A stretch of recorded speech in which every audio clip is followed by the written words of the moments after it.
Hello, everyone. Let's get going here.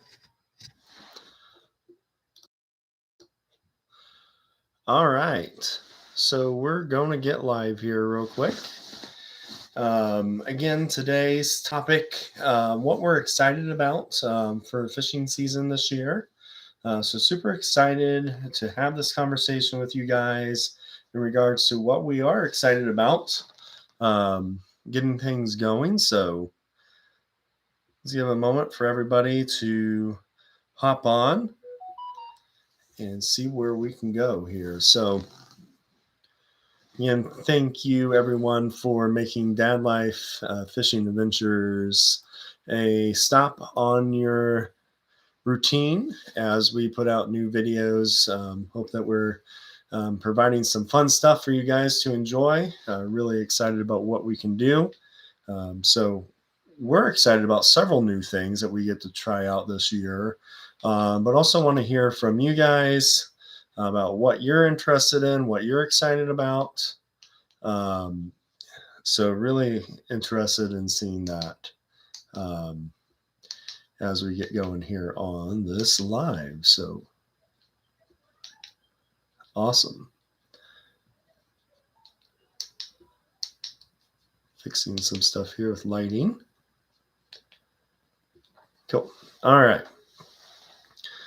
So as we wait for people to get on today, the first thing that we are excited about trying out this year, it's a little different for us, is fishing line.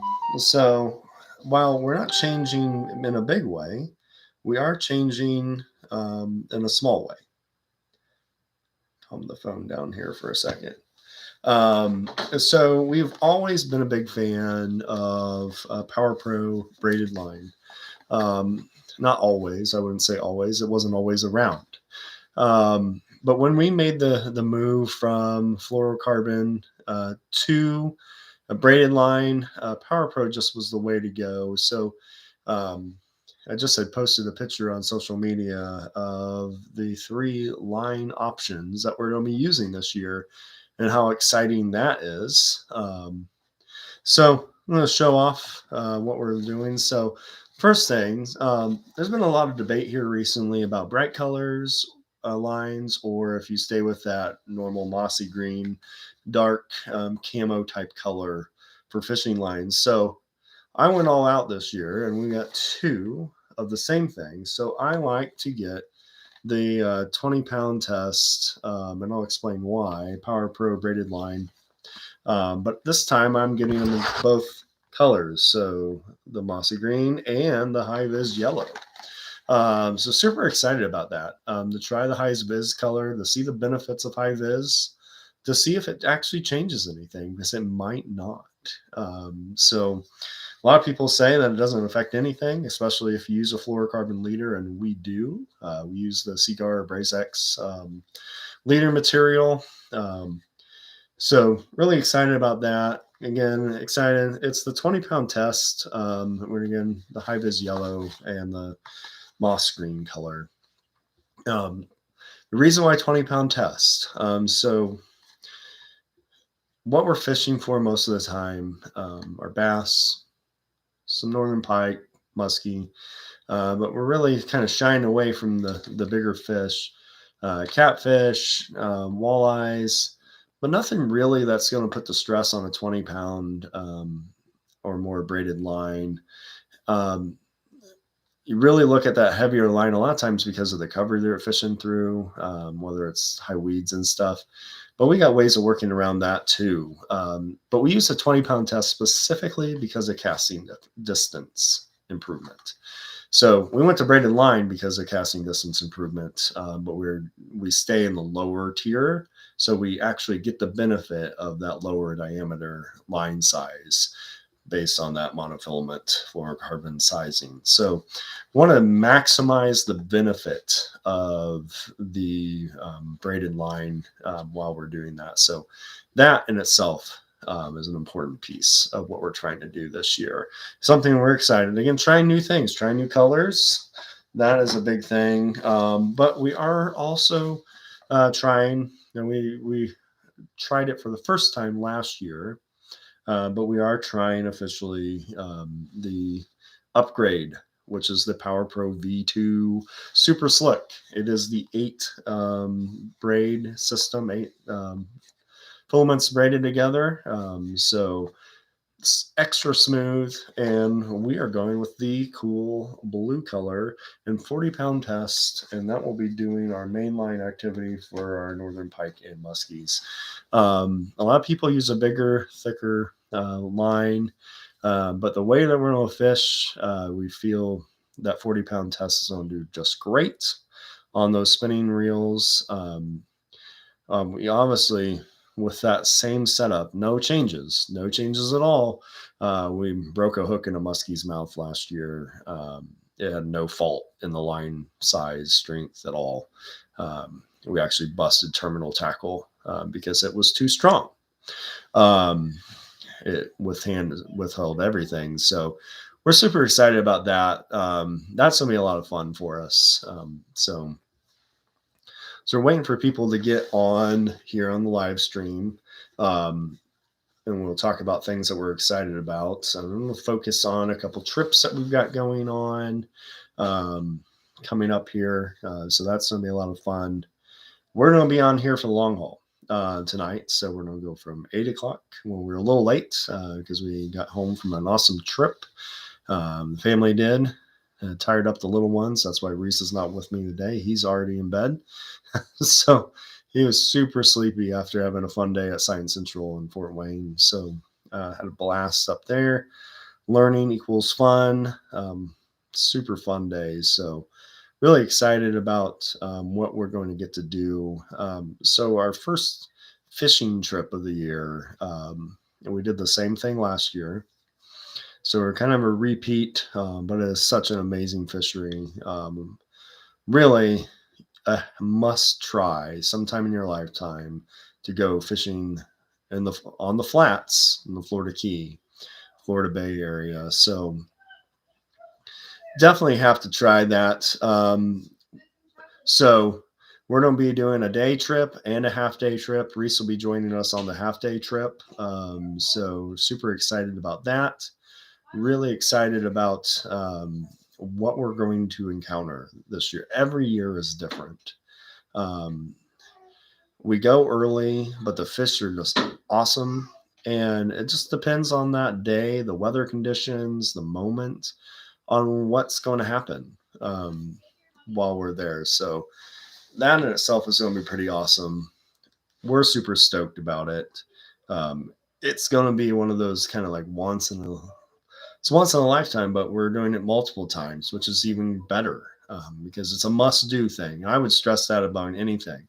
You want a unique, way different version of fishing, you need to go to the Florida Keys and fish the flats. Don't go deep sea fishing. You can do that anywhere.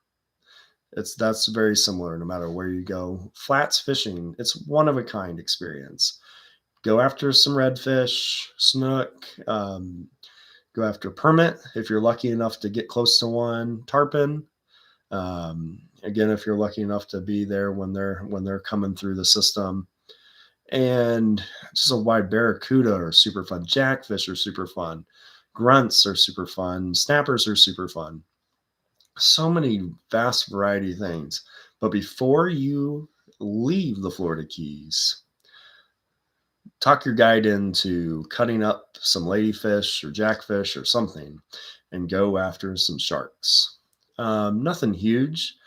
Having a 4, 5, 6 foot shark is a blast on heavy tackle, on heavy spinning tackle, which most of your guides will have anyways for what you'll be fishing for. Got to do that. There is nothing like the power of a small shark, like a lemon shark or a small hammerhead or a smaller black tip shark. So many varieties too that you can catch, even a stingray or a nurse shark or a bonnethead. There's so many options, and that is a lot of fun. Kind of gets overlooked in this whole world. So really would like to point out that you got to try that. You definitely got to say, hey, we'd like to do some shark fishing when we're done with whatever we're doing. So they'll probably have a preconceived thing that everybody wants to go sports fishing. Sharks are like that perfect ending. You want to have that miracle moment where you set the hook on a fish, you watch it come in, you watch it eat your bait, you watch it leave with your bait, you set the hook on it, and it takes a football field of line off your reel in a matter of seconds. And that's the first time that it'll do that while you're there. That is just awesome. So we're super excited about that. Last year, Reese caught a shark with Grandpa's help. You got to watch that video when he loses the fishing pole off the side of the boat because it pulled the pole out of his hand. But it was on two lines. It was bigger than Reese. That was his goal last year. He wanted to catch a shark that was bigger than him.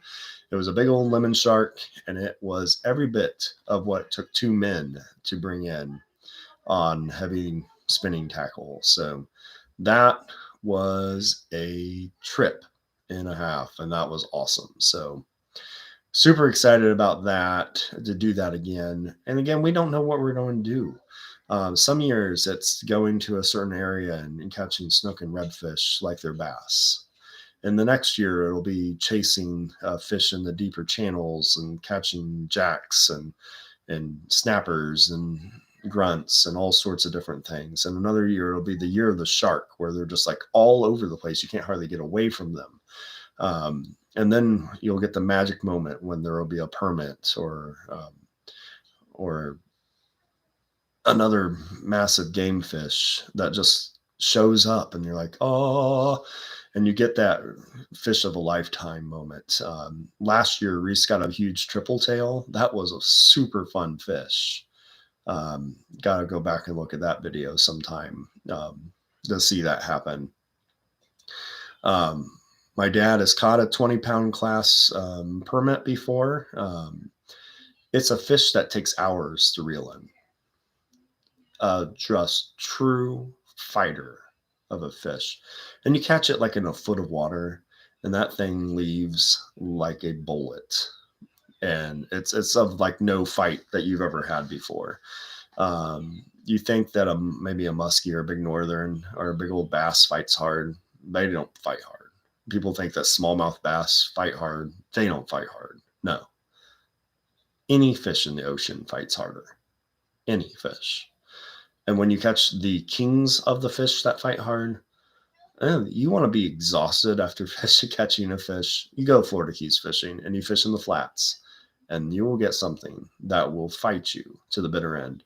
And when you're fishing in no feet of water, I mean, a lot of times they'll be pulling the boat with the motor up because it's too shallow with a push pull. And you'll be watching, and fish will be like, when they move, they actually, the tails come out of the water because there's no water there.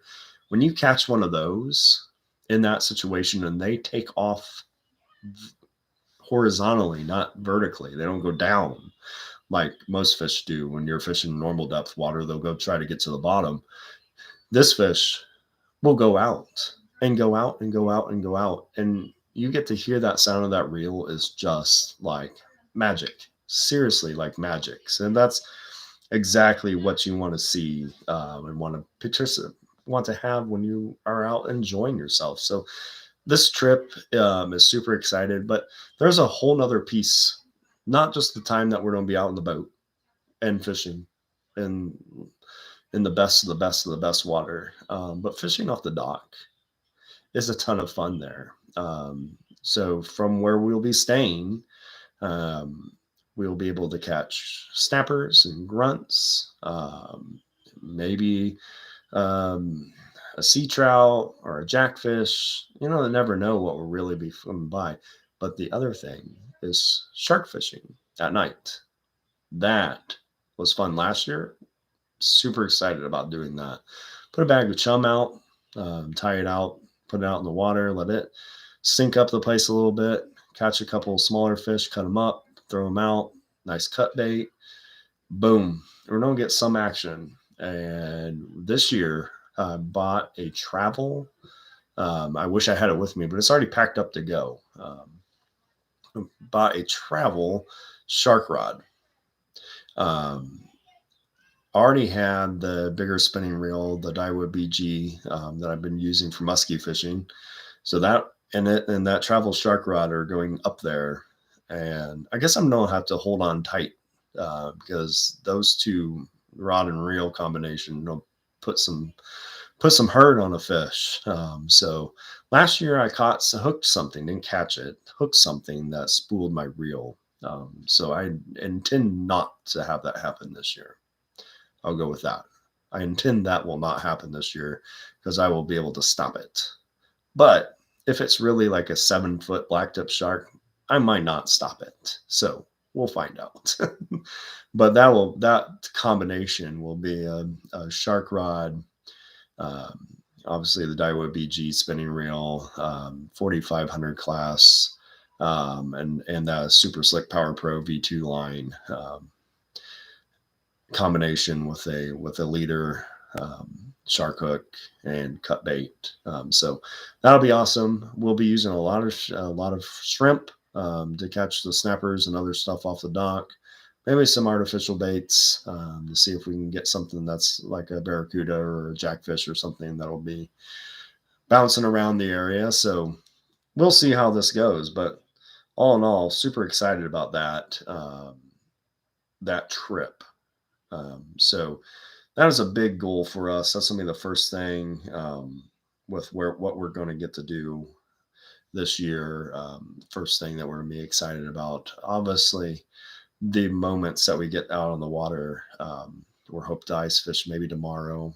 Weather's been pretty good, so we might get out on the ice tomorrow. That'll be a fun one. But as soon as we get that fall, boy, it's gonna be hard to get not be out in the water as soon as possible this year. We just have so much to try out to do. Uh, Got to get that new kayak out and seriously fish. Did catch a fish out of it when I was testing it out the first time, so that was a lot of fun. Broke it in. But the Feel Free Lure 11.5 with the Minn Kota trolling motor and got the new battery for it. Just got to get it wired and hooked up before fishing season starts. So I've got a couple months before we'll do that. But excited to put it out on the reservoir on some of the lakes and get the benefit of not tiring out paddling all the time, and having a steadier craft, a little higher seating angle too. So excited about those types of things. That's going to be great. Really hoping that keeps up and we can keep benefiting from that. So let's see what else we've got going on this year. So did pick up a few things getting ready for the season that we're excited about. So that will be pretty soon. So the first one that we picked up, our videos audio has not been great. Matter of fact, it's been repulsive a couple times. Matter of fact, I was putting a video together the other week or two ago, and I was like, oh, like almost wouldn't put it together just because it sounded bad. So bought these things, and what they do is they slip over the GoPro chassis and make the GoPro into a sound muff, which will help reduce the clicks and the sounds and the rustle and tussle of taking steps and moving around all the time. There's just so many clicks and pops. So when you get the GoPro, and again, we're using the Hero 7s. We've got 2 of them now, so you'll get to see some 2-angle shot things from here to there. Did get a mount for the kayak to put a kind of a portrait mount camera on there for a different view. Went out and about on the kayak by myself.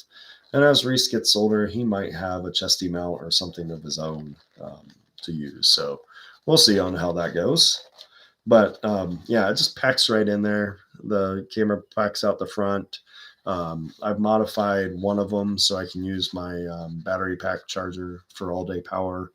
But this one, it still has the battery doors enclosed or closed on it, which is fine for the portrait mount because it'll be have the regular camera batteries in them, regular GoPro batteries in them, but works good. Also bought for the GoPros just for a little protection. Bought some tempered glass covers for the front lens and for the back screen. They went on very nicely, like you do for a cell phone. So that in itself was an upgrade to our system. So that will be good. It's really excited about what that will entail. So hopefully getting a lot of benefit out of that and all that's going on. So we are going to move on to the next trip that we're excited about. So the next trip will be from there. Will be up to the Boundary Waters canoe area in northern Minnesota. Another destination must try one time in your lifetime to get up to the Boundary Waters and go into the world of smallmouth bass fishing. It is the creme de la creme of I don't know, smallmouth bass fishing, nature, all packaged in one. So you can get away and get into just amazing fisheries. They're also known for walleye, northern pike, bluegill. When you take a bunch of Indiana guys up to the Boundary Waters, we like our bluegill and we like to catch the big ones out there, and nobody else cares about them, which is great. So we can just go slam bluegills till we're blue in the face. Big old perch. I love northern pike fishing. So I love going up there and doing that. Reese wants to catch a northern pike for the first time. So we're excited to get him out there and do that. So all together, it's going to be great. So we're super excited about that. Super excited about the whole thing, what we're going to get to do. So can't wait to do that. And again, we're going to be on here for the long haul tonight. So extra super excited about today's live and just can't wait to hear from some of the fans about what they want to do, what they would like to be interested in, what things are going to be going on there. I'm going to talk a little bit more about what we do when we go up to northern Minnesota to go fishing in the Boundary Waters. So first of all, you got to get permits in January to go up there to the Boundary Waters because it is a permit quota area. It is not easily done, but can be done as long as you have all the group members participate in the process. So that in itself is a big thing. So that's a fun part of what we do, a great way of doing it. So really excited about that, excited about what we can do to get to that next level of fishing this year. So we've really got the group going on artificials now for the longest time. So we started up there fishing what I would call like a walleye spinner. So spinner beads, things that we put together kind of custom. We make them ourselves, put a leech or a night crawler on the back of them and just kind of slow roll them along the bottom. We catch walleyes and smallmouth like crazy. And then different people started going in our group that had less skill set. And so we really switched over to live bait bobber fishing for smallmouth bass. And I'm telling you that we get them like crazy that way. So it's really hard for guys to break away from that, putting on a leech on a bobber, put it 3-4 feet down, especially when we're going up there in early June. It's right in the middle of the spawns time. Fish are either pre-spawn, spawn, or post-spawn. They're all up shallow on the rocks and reefs and stuff. And it's just a blast to see that bobber go down, set the hook, and find a big old 4 or 5 pounder fighting back at you. So that in itself is pretty awesome to do. But we're really getting people back into the artificial bait world. So um, whether it's topwater action on a Whopper Plopper, which is definitely something we'll be doing more of up there, or if it is using, I mean, they just stuff their mouths with crawdads all day long. Any crawdad soft plastic imitation, I can't wait to do an ed rig up there. Um, I'm all gung ho about doing that.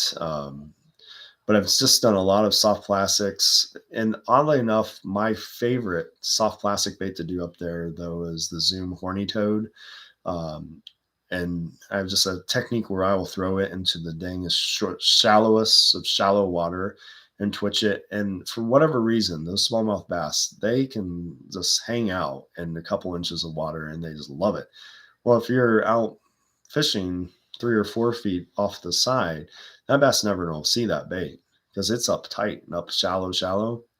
You just bring that up and you just like there's just one really pissed off smallmouth bass at each one of these spots, and you just get it right away. And it is just awesome. And to see it hit the top of the water on that, or you can just slow it down and just twitch it just under the surface. One way or the other, you don't get a bite on that. So if it's doing that, or a crawdad imitation, or the wacky rig last year, my biggest fish, this biggest smallmouth of the year, came on the wacky rig. That was a 20-inch smallmouth bass. Um, the water is so clear up there. It's not something we're used to where we're fish at because the water's just never clear. And when it is, it's usually either late fall or whatever. But to actually see the fish, throw the bait to the fish, see the fish turn around because it was going away from the boat. We spooked it. I got the bait out in front of it, but then it swam by. I twitched it one time. It turned, it looked at the bait, it ate the bait, set the hook. It was just a miracle moment. Dang camera was not working. So I just have like little bits and tippets on the video that day, showing what's going on there. But it was an amazing day. It was a super fun day. Can't speak enough about it. So that in itself was great.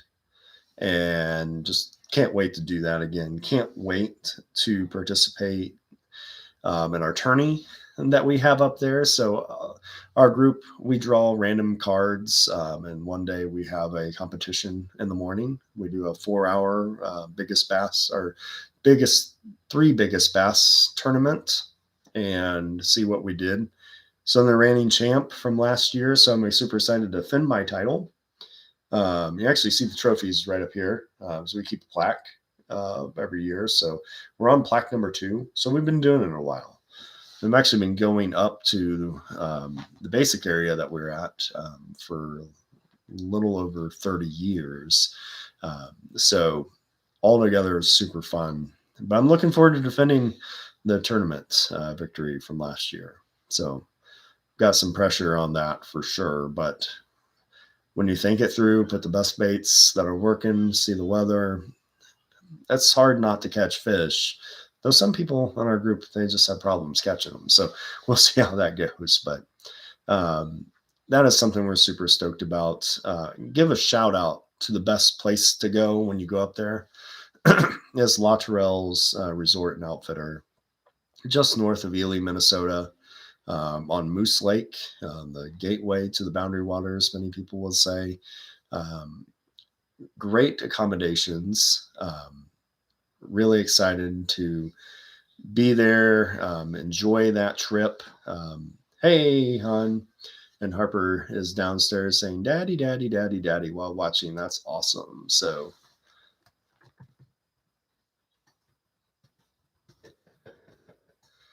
say hello to Harper.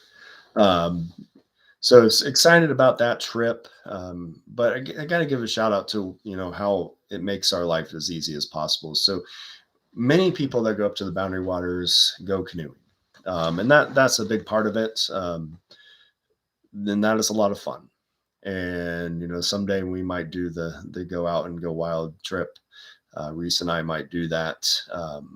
But more and more, the enjoyment of coming back to a wonderful cabin with a fish cleaning house and all the amenities and food and warm bed, um, but still getting to the best of the best fishing waters in the world in Moose, Sucker, Newfound, and Basswood Lakes. Um, is all that you could ask for when going up there. So that is a trip. I would highly suggest it. Um, we go up with a group of 10 to 12 guys every year. Have a lot of fun doing it. But you can go up there and a couple people. They've got all the boats, all the equipment. They've got the bait that you'll need for the day. Just a lot of good things that they help you do. They can give you tips. They help you get guides if don't think you'll do great the first year or two. That's what we did. We had a guide that we used probably for 3 to 5 years when we were getting used to fishing up there, just to find get used to the lakes, get used to how fishing happens there, because it's not the same as Northeast Indiana at all. It's very different. Clear water for one. We don't have clear water, so this is crystal clear water. Beautiful. It's deeper bodies of water than we're used to. Though we do, northern Indiana does have some really deep lakes. Not what we normally fish at, mostly reservoirs and rivers. So it's not quite the same. Mostly shallow water areas. So having that deep water, getting to learn rock reefs, islands, points. Um, the main cover is rice reeds. So learning what those are, how they work, where the fish are during certain times of year, all those are very important. So we're excited to continue to do that, and would love to give you pointers if you would be interested in going. One, give Bob at Lotterell's a call if you're interested in going. But just note, if you want to go in 2022, you have to get your permits here in like a week or two, or you're not going. So um, otherwise, you'll need to get planning for 2023 and get on that. So that is something for sure, but definitely something super fun to try. Take your family up there. Ely is a beautiful town. It's got a lot of food, a lot of great little shops and quaint stuff. Really a kind of an area that is set up for vacations and different excitement and stuff. So give it a shot. Again, give Bob at Lotterell's Resort and Outfitters a call if you're interested in going up there. I highly recommend them.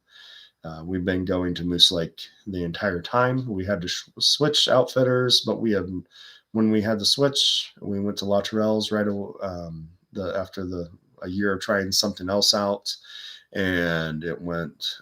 We couldn't have asked for anything better. So that's something definitely we're looking forward to this year. So we're looking forward to that first trip to the Florida Keys. All sorts of fun fishing down there, and then to the Northwoods, to the Boundary Waters canoe area in Ely, Minnesota. So those are our two big trips for the year. We will be hitting some more, doing the muskie tour of northeast Indiana again, though hoping to actually fish 3 lakes this year instead of just 2. With the new kayak, again, lure 11.5 with the Minn Kota trolling motor added into it. So we're looking at doing more of those types of fishing, expanding our muskie fishing for the year. So that is a big trip personally for me, just to make that happen. So excited about hitting Webster, the Barbie Train, as well as Loon Lake, which will be our kind of new add-on for the year. So that is going to be a lot of fun. Looking forward to doing that. Hopefully, instead of getting one hooked and breaking off, we will get one on the boat and in front of our new musky bumper measuring board. So I want to measure a big old toothy critter on that. Actually, a couple. Big northern pike on it for sure. In the Boundary Waters up in Minnesota. Want to break the want to do better than last year's 35 incher that I got. I want to get that 40-inch northern pike up there. It's doable. Matter of fact, somebody broke the Minnesota state record on the lakes that we fish on last year. So we think it's up there. We can get her done. Seen a couple behemoths over the years. So feeling like we know where to go, how to do it, and we can get her done. Um, Also wanted to get a bunch of big old bass this year. I want to have fun. We got a catch measuring board as well for the kayak and shore fishing and all that good stuff. So we can get an idea if we catch a big one. We can get an accurate measurement right away, get it back in the water, get things good. Um, so want to get those two measuring devices super busy this year. We're really excited about that. Want to make sure that we are keeping up with our goals for the year. Reese wants to get some big old fat carp this year, so we're going to try to do that. I got some ideas of where to go, trying to make that happen. So I think either an early trip to the reservoir or something like that will be in what we'll be shooting for. Maybe we'll do a small creek with some big old carp in it. Know a couple places where we can give it a shot. But I think we could have some super fun doing that. They carp are a fighter when you snag them, so you can't wait to actually hook them and go to toe, bringing them all the way in. So that's something a lot of fun. Unfortunately, we will still not be able to go to our home fishing area. That'll still be under construction. So that we're bummed about. So when we started the channel, I think the very first fishing video I posted, or one of the first ones, and many after that, were from the tailwaters of the Salamone Reservoir. And I would aptly call that our home fishing water. It was a favorite place to go in the spring and summertime, and even in the fall, is to go there. Is the site of my best fishing days in Indiana for sure. By far, biggest walleye I ever caught, biggest crappie I've ever caught, biggest catfish, pretty close. Might have been beat out this year, so that, but definitely close to that for sure. But it's being reconstructed right now. So, and because they have to go so slow to meet all the wildlife needs and stuff, and they have to avoid when the fish spawn and all that good stuff, but they can't open it up, so we can't fish there while that's happening. It'll be closed for another year. So it was a super bummer when that's happening. We really hope that when it opens back up, that is still a super fun wade-in fishery. I have no idea what it'll be like when it's all said and done. The big thing there was that there was a lot of rocks and and things that you could fish around, and the fish would be hanging out beside them, around them. I'm afraid that many of those have been moved on. They moved a giant island out of the middle of the river to help the flow, which was necessary because when you were down there, rocks were kind of sliding in and falling in all over the place. So they needed to do some serious work. I just hope that it's still a good place to fish when it's all over. So that we'll have to see for sure. So we will hopefully get back there in 2023 and find that the crappies are still there, the white bass are still there, the drum are still there, the catfish are still there, the walleyes are coming in, that we see this fishery come back. The smallmouth are there, bluegills, everything that used to be big old fat carp. We want to see them again. We want to be back there again. So that's a bummer this year, but that means that we'll be trying more new stuff, which from channel standpoint, that'll be fun for you guys because every day we're going to be trying newer, different things.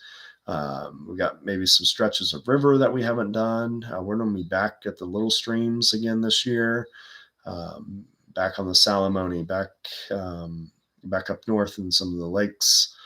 So we're going to have lots of good things to try out. So it's not going to be from lack of things to do, lots of fishing places to go.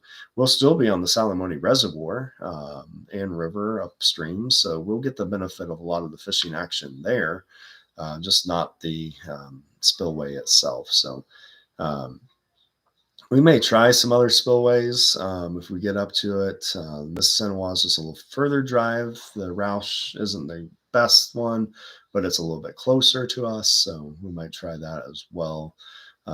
But Salamone was just our home, and we'll miss it this year. So, but that's how things work. So, just means that we expand horizons, which is a great thing when we're talking about what we're doing, what types of fishing things we're looking forward to, um, what trips and ideas and things we want to see for the year.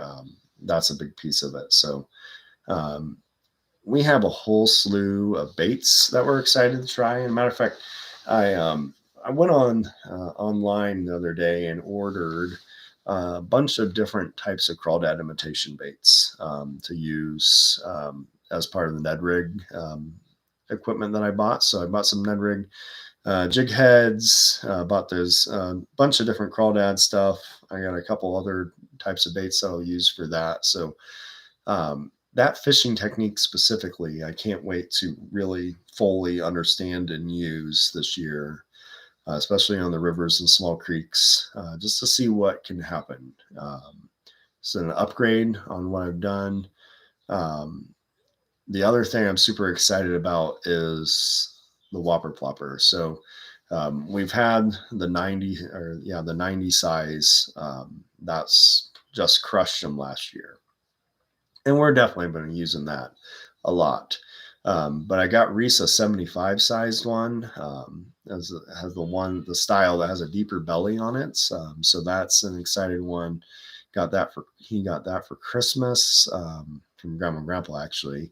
But then got the bigger size one for muskies and northern pike. So I'm really excited about the what I call the jumbo size.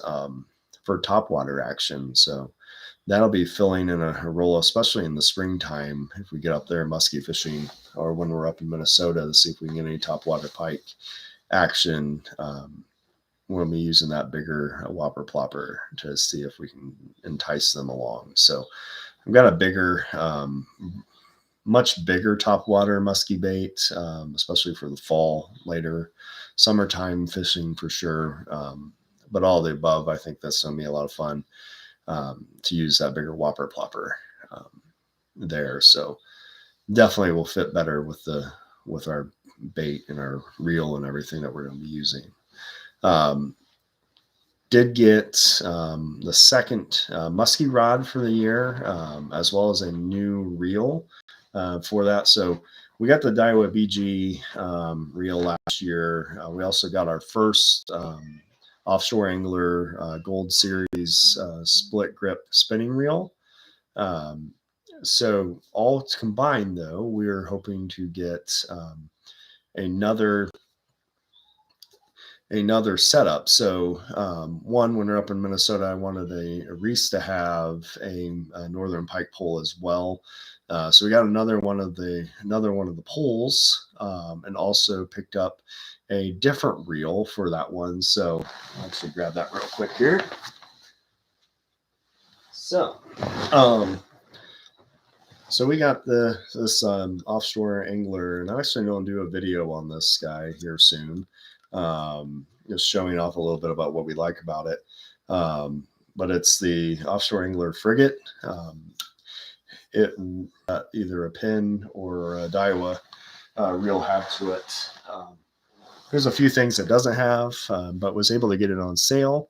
But it meets the need of exactly what we're doing with a little heavier action, big fish spinning reel. Really, we got this idea of taking what we do in the Florida Keys and bringing it home with us for muskies and northern pike, which is this big game spinning reel tack. So when I'm muskie fishing alone, I'll have two rods plus the net that won't be tangled in baits anymore. So thank goodness for that.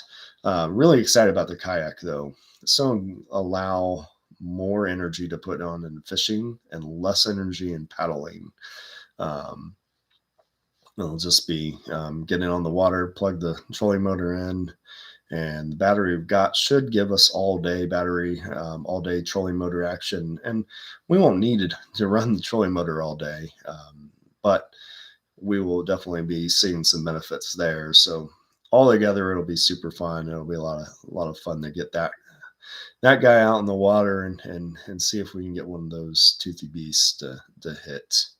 And maybe we'll have a big year this year. We got the one little guy last year, and we got the one that struck and gave us the fight of our lifetime at the boat. Um, Maybe this year will be the year that we just start to figure it out a little bit and get an idea of what they really like. Got a better idea baits and how they work and the way that we should be working them, especially in the fall window. The spring just doesn't really have the action to say, yeah, I know what I'm doing in the spring. We've got to get better at the spring to make this happen. So the one thing is, I think it would be focusing more on the May window and more on the October window for sure, and maybe a little bit in June. So we'll see how that goes. But June is when we go to Minnesota, so there's a lot of that's going to get broken up and less likely to take time off to go up north to again once we get up there. So that's big. And hoping to get out in the ice here a little bit to see what we can do ice fishing wise yet this early in this year to kind of crank off start up the engine on the old fishing hunt. So last year it was really fun. We got on the ice and wanted to catch our first fish, and I think I caught a little dinky bluegill, and then Reese was out there with me and hooked into something that wasn't a dinky bluegill. Reese grabbed the pole and started reeling it in, and ended up being like a 15, 16-inch largemouth bass. And that boy was hooked. Took a picture. That ended up being on the Indiana Fishing Facebook page, their cover photo for a while. That was pretty cool. Um, just had a lot of fun ice fishing a couple times last year. Got to do it with a friend of ours to get a little tips on what to do.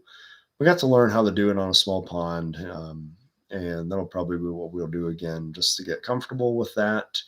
Um, so hopefully we'll get to do that. That'll be something that maybe even tomorrow we might try it out for a little bit if the weather's conducive for it. So I think we're starting to get some good ice finally. So I had to wait a while this year.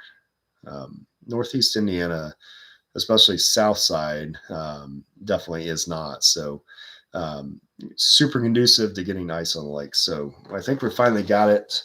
So we probably get it a chance. So hey, Crankin' Yankin, how are you doing? Glad to see you as on here on the live. So we're just going over some stuff about different things that we're excited about the year. I don't know if you had anything that you're excited about fishing wise for 2022. I'd love to hear things that you're excited about. We already kind of talked about. I'm going to go back through about a trip that we've got planned with the family to go down to the Florida Keys, and Reese is going to get out in the boat with us. Do some flats fishing out there, maybe hook into a big shark or some other fun stuff, and also getting up to northern Minnesota to the Boundary Waters canoe area in June. So got a couple cool trips. I don't know if you got anything, but love to hear if you got any ideas. Yes, it is super cold right now, but we're hopefully that it's going to be hard water season here for a second. Break out the auger and go out and see if we can plunk a couple fish through holes in the ice. So, yeah, we can't wait to get to Florida. So, yeah, hopefully Florida will be coming up here soon. So, spring break time is when we head out. So that should be coming around quickly here, but not soon enough when it's super cold out. So can't wait for open water season. Can't wait for that spring run when the white bass and the crappie are coming up river like crazy. So that will be fun. Another thing, Again, I can't stress enough that we're so excited about doing some more kayak fishing this year. New kayak is a lot more stable. It's a sit on top one. It's the Feel Free Lure 11 and a half version. So really excited about that. Trolling motor on that for when we're in bigger water will help relieve the pressures and physical nature of paddling all over the place and give more fishing opportunities. So that's going to open up to hopefully become successful at catching a real life measurable muskie this year. So that's going to be a big thing. Um, so I saw that name. I'm going to have to pick that one out.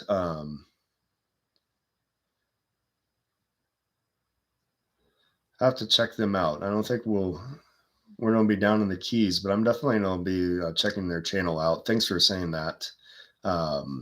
We love watching. Someday I really want to go down and do some serious Florida bass fishing. So might have to check them out to do that. That's always been kind of a bucket list thing. Would love to go to a place where you can actually catch a huge largemouth bass. I always find it kind of funny fishing in Indiana and you're like, oh, it's a huge largemouth bass, and it's like 4.5 pounds. And you're like, wow, that's a beast. And you see somebody from another state and they've got like a 10 to 12 pounder, and you're like, I don't even know any place around here that has one. So I'd love to do that. So I'm definitely going to try check them out. Thank you for bringing that up. So that's definitely a bucket list thing.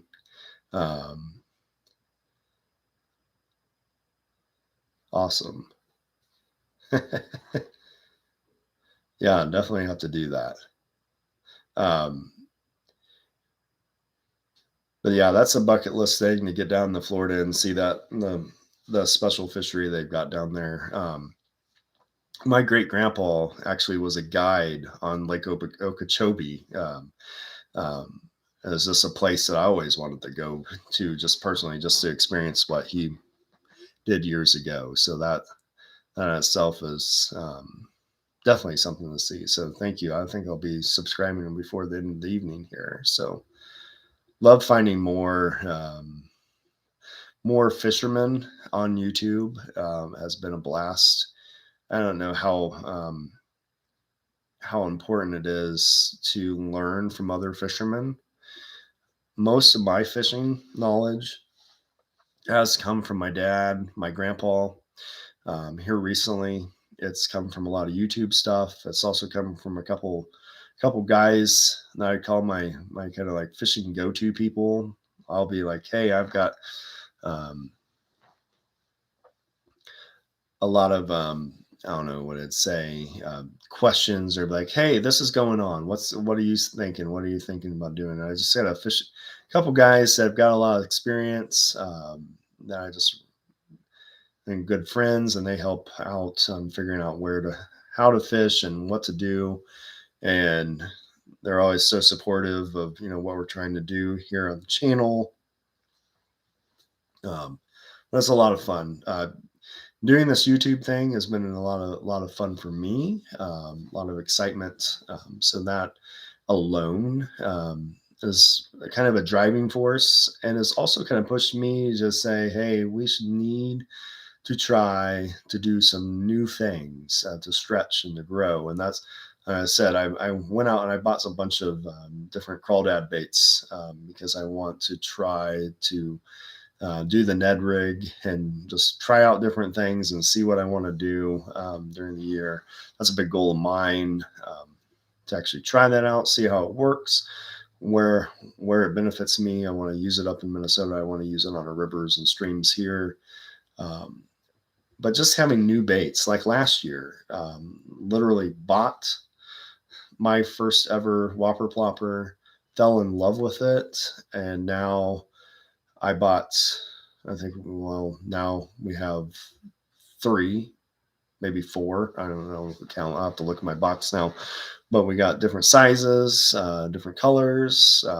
So we went from well, yeah, we'll try it because everybody else on YouTube is trying to Whopper Plopper, to that might be the best bait I've ever owned. So that's super fun. Um, We also have the Ned rig, again, focusing on the wacky rig as well. Wacky rig is something also getting a little bit better at. I know it catches big bass because I caught a couple big bass this last year. Smallmouth bass love the wacky rig, something furious, and largemouth as well, especially if you can find them schooling up in the shallow water. For some reason, is a thing to see. Thanks for bringing up the rattle trap. That is a bait that I need to get back out more.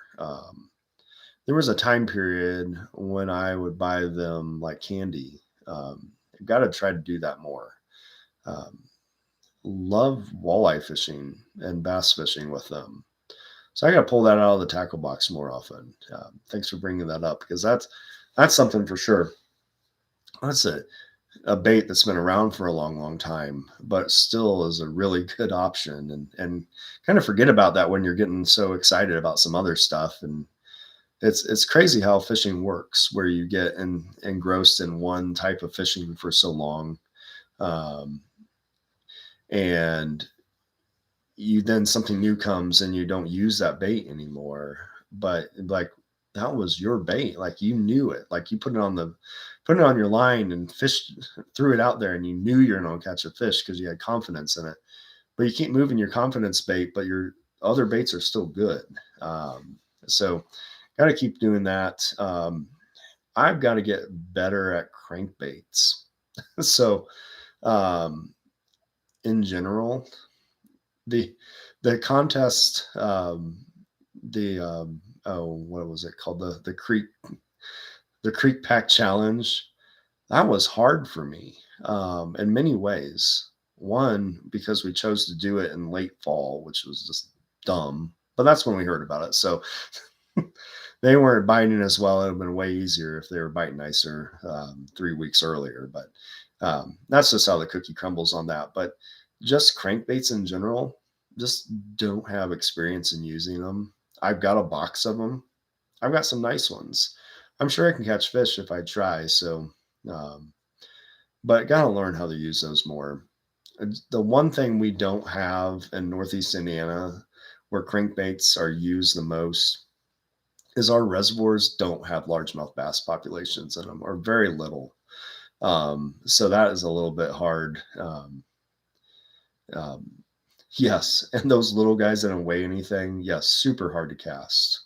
And when you reeled them in, you actually reeled them too fast, and that they came in all wobbly and stuff. That was also fun. But yes, I don't know if it might have been you or it might have been somebody else that was the first one that we saw do it, but it was definitely fun to try out. So glad we were successful, though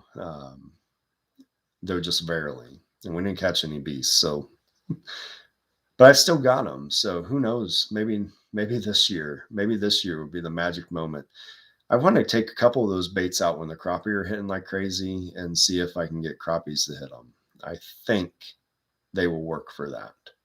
I think there's a chance if they don't ride sideways in the water. But we'll give it a touch. It was a definite challenge for sure. But got to keep growing, got to keep changing, got to keep thinking. That's big for us. The big thing they want to try to get away from is just getting out and putting the same bait on and just going every time I get out on the river. So that's a hard thing for me because I just want to put the confidence bait on, which my confidence river bait are two little twister tails on 1/8 ounce jig heads, tied about 1.5 feet apart from each other. I call it the Indiana rig, and it catches everything. And so I've got to learn other things to try to improve. There are certain times where I'm definitely going to be using that bait though, because it just is magical. But there's other times you just have to try other things. And I think the big thing there is the Ned rig, and maybe to bring 2 fishing poles out with me more often. especially with the bigger kayak, it'll be easier to do that. Um, so to bring two different, so this like switch between the two things just to see which one work in different situations. When you're on the river, you'll get to one area and it'll be one type of bottom, and you want to use one bait, and then you get to another section of the bottom, and maybe the Ned rig would just be perfect. So we gotta do that. The other thing I learned last year, we got in a situation where we got to this one hole in the river, and it'd usually be a hole where I'd fish a couple minutes, and then move on. And that you can catch a few fish there every year. But this year, Reese wanted to stop and play around a little bit, so I just fished and fished and fished that spot, and ended up getting 5 fish, really nice ones, but I just had to slow down. When you're kayak fishing, slowing down is kind of hard because you almost have to get out, because when you're floating down the river, you have to stop. So that in itself is a big piece of that. How that's going to work out, just to remember that there's some of those magic spots that where you're going too fast, you're gonna miss the big ones, because that's what happened. I caught a white bass in a drum right away. Oh yeah, what you normally catch. Ended up hooking into 2 nice smallmouth and a largemouth bass, and another really nice white bass if I just spent there a little bit longer. So that's a big thing. Um, I'm just reading comment here. I've tried the net a few times. It always gets hung up on timber, and I'm in Northwest Louisiana, so everything has stumps and limbs. Hard to fish the Ned. Luckily, in Northeast Indiana, unless if the log is fallen into the river, we mostly have mud or stone. So I think it'll work a little bit better, but I understand that that timber issue works pretty good. But for the most part, it's still be, other than the slower presentation, it's gonna be pretty similar to what I throw. That's a good point. I hate losing baits. I really do. I hate tying line. It seems like when you get into good fishing, then all of a sudden, or if you're going to have a bad day, it's because you started off in the 3 things you did is retie your hook because he snapped it off on a limb or something. And so that that tries your patience, but if you're not a patient person, you're not going to be a really good fisherman. So you've got to have patience. And a lot of people think I do. So thankfully, benefit from that. Been trying to teach Reese a lot. He does not have the patience yet. So, but he's learning that isn't a big piece of fishing, as well as just being able to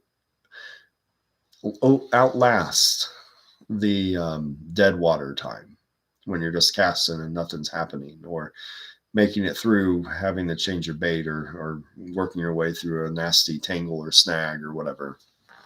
So that's a big part of fishing. That's a big part of being a fisherman, is overcoming, growing, thinking, becoming more than what you are. And that's what we're this year. It's just another year of overcoming adversity and catching fish. Um, Last year was one heck of a year for us for catching bigger largemouth bass. Um, and the moment that I caught my personal best ever largemouth bass, in Indiana, at least, I'd have to look back and think about Minnesota. I've caught some big ones in the 5-6 pound range, but actually caught one here in Indiana that size. But it's definitely going to be close.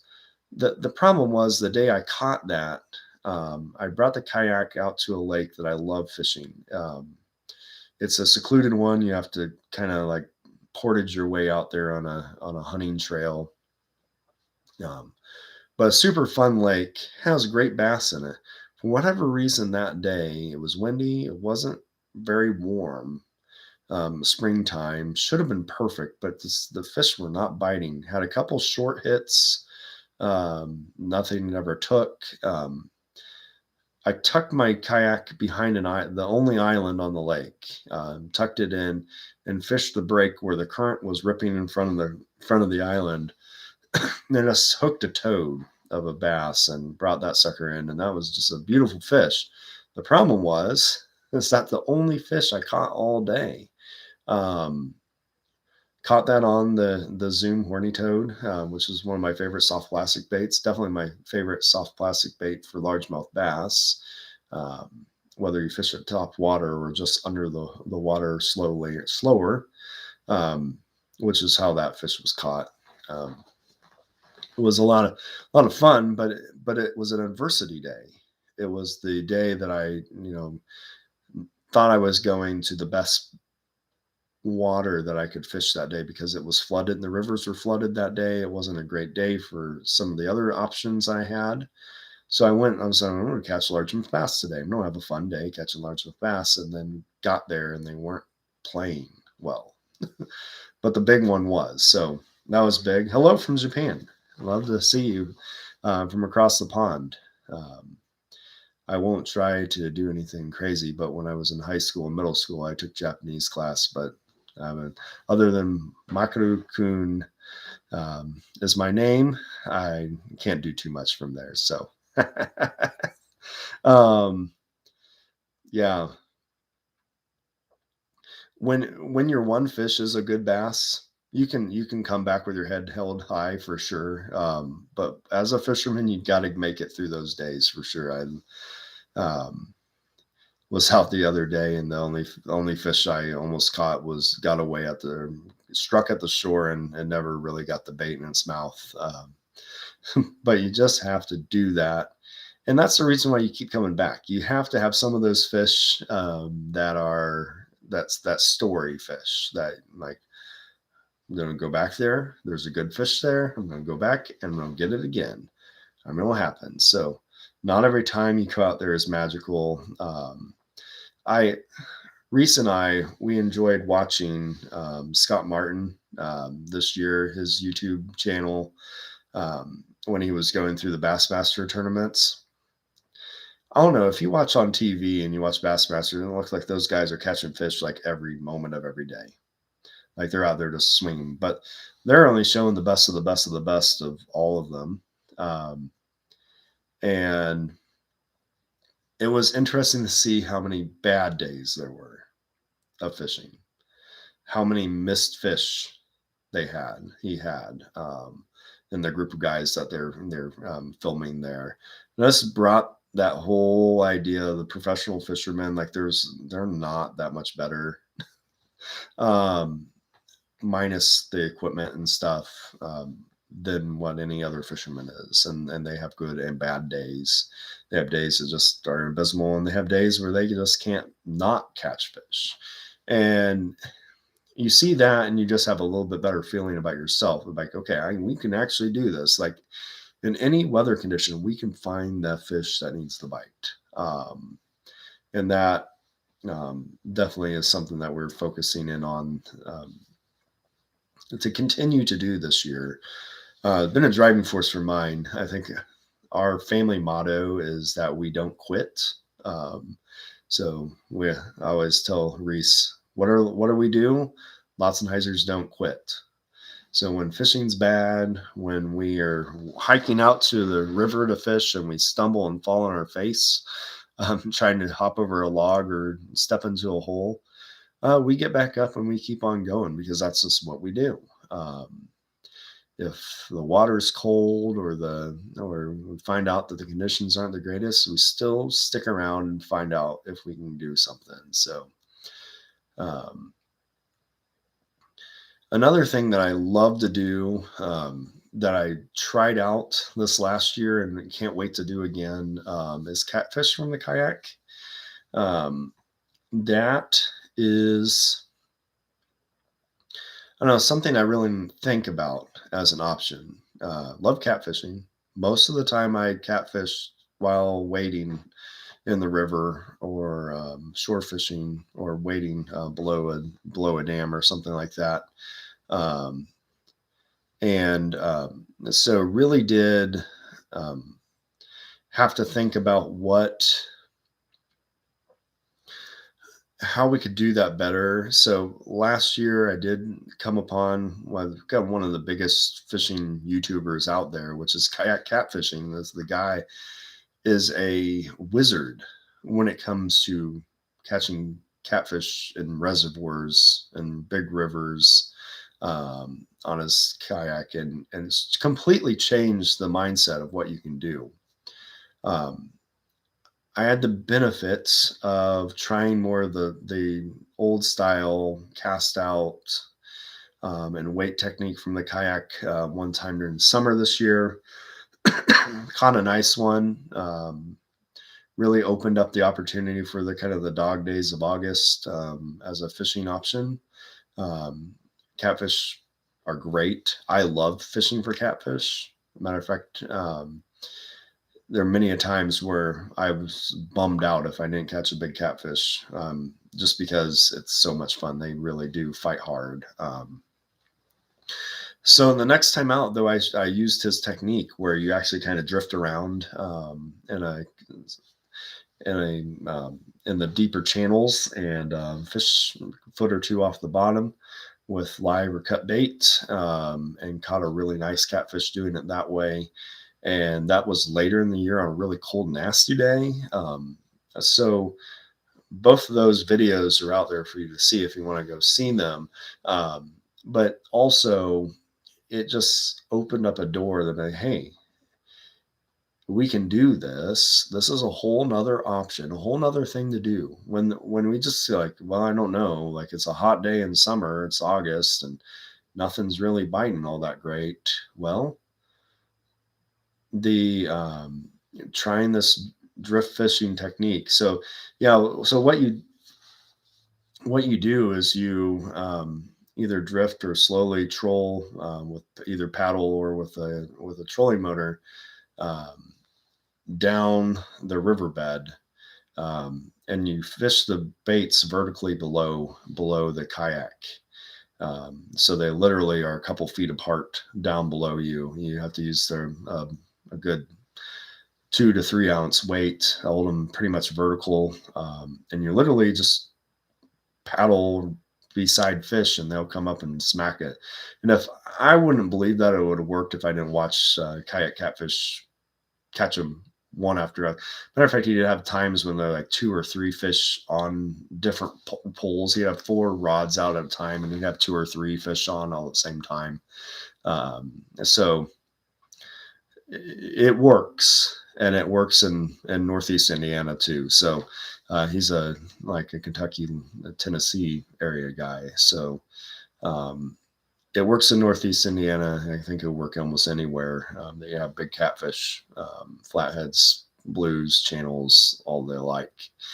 Um, Not as easy if it was shallow, so you have to have some like consistently deeper water to do it. So, but something I'm excited about doing some more of. Got to find a good way of, either catching some bluegills the day before or something like that, to not spend so much money on chubs and goldfish like I did last year. But you know what?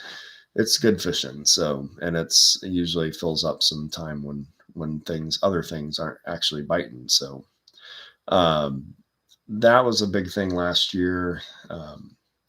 But again, this will be a whole different world with a new kayak, have a trolling motor, being able to do a little bit more of that, a little more meaningful version of that, fish more of the water. I found myself, only fishing small stretches of the reservoir.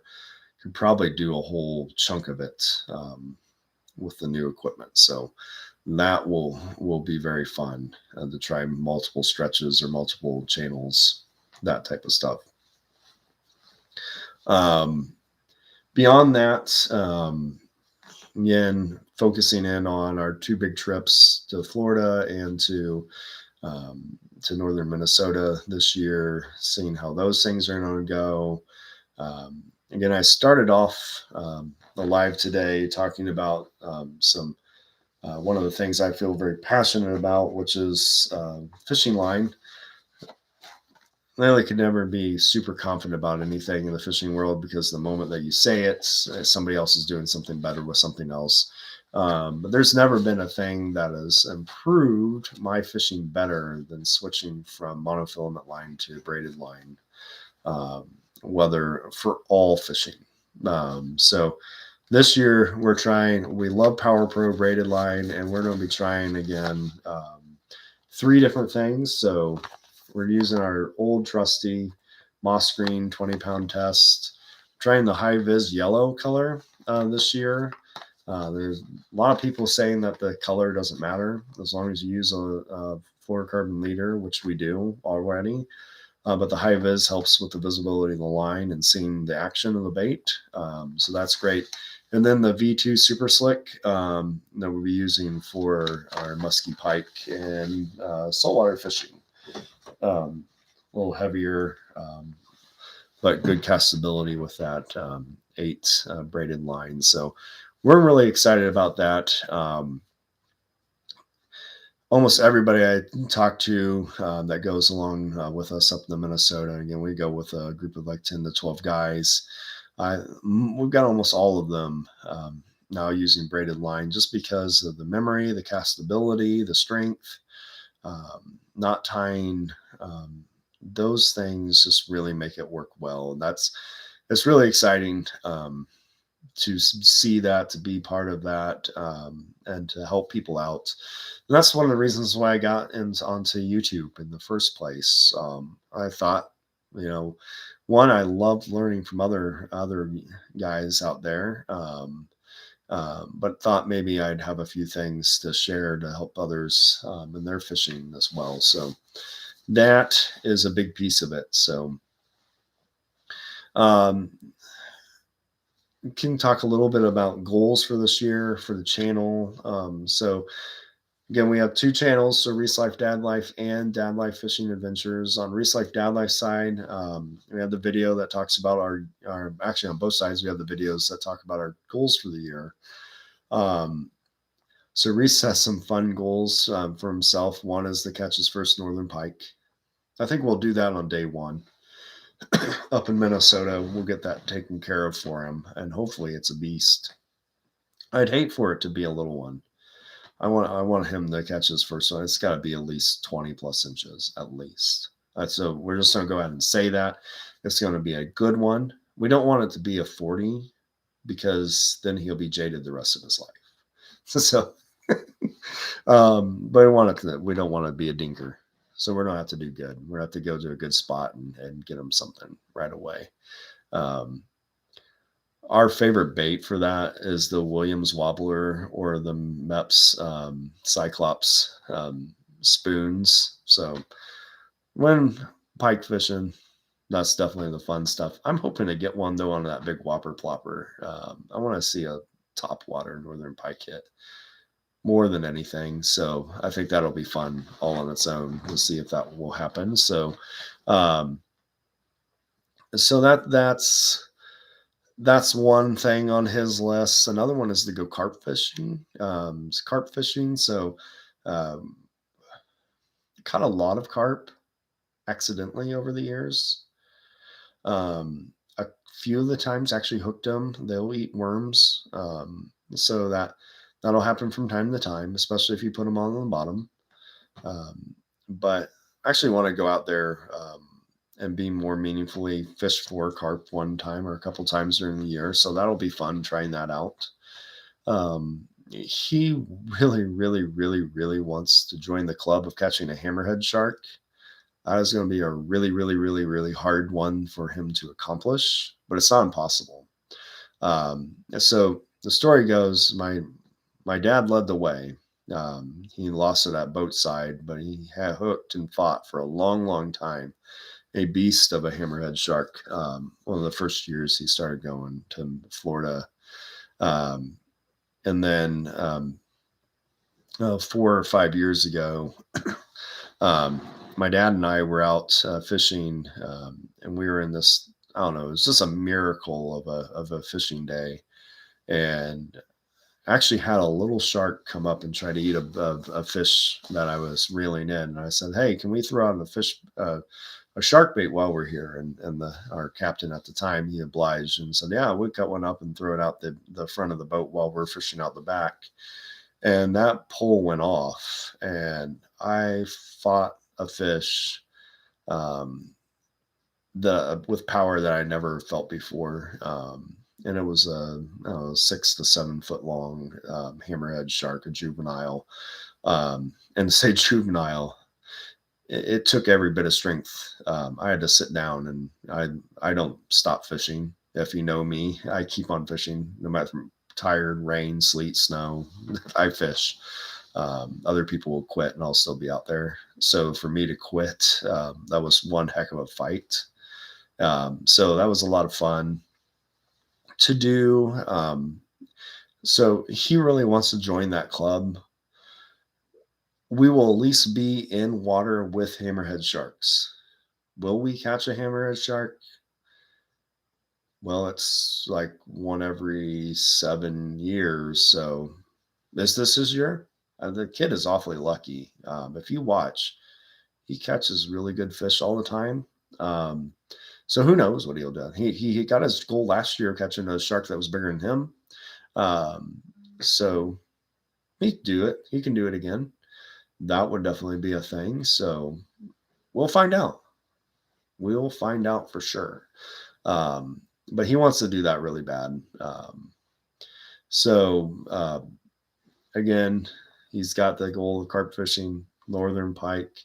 He's got the goal of the hammerhead shark. He wants to catch 70 fish in a day or in a weekend. I think we can do better than that. He's enamored with a story that I have. I was fishing below below a dam in the tailwaters